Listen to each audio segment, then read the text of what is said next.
In this short video, I'm gonna show you how to replace this for loop and write a more compact expression that counts number of cells of different type. So first of all, I'm going to get rid of this for loop, and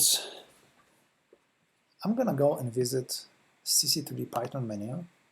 I'm gonna go to visit sub menu, and here I wanna visit all cells of given type.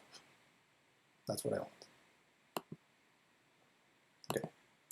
So here Twedit pastes code snippet that iterates of cells of a given type. In fact, what I'm really interested in is not so much iteration, but getting an actual object that represents cells of a given type.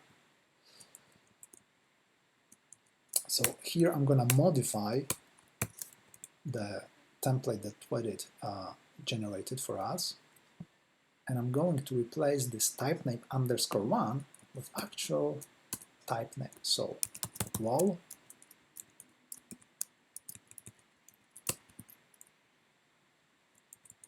Let's get rid of extra spaces. Let's copy this code snippet and replace it by bacterium and macrophage, respectively. So actually in the opposite order. So macrophage and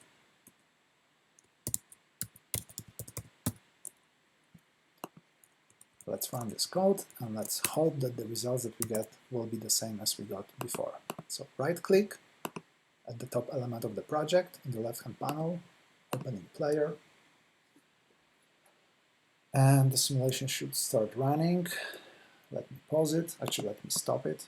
Let's go to console, scroll down to the results, and we get something unexpected. It looks like I missed something. So instead of actually printing the number of cells, I printed the actual object that represents a list of cells of a given type. So let's do a little modification and add len operator.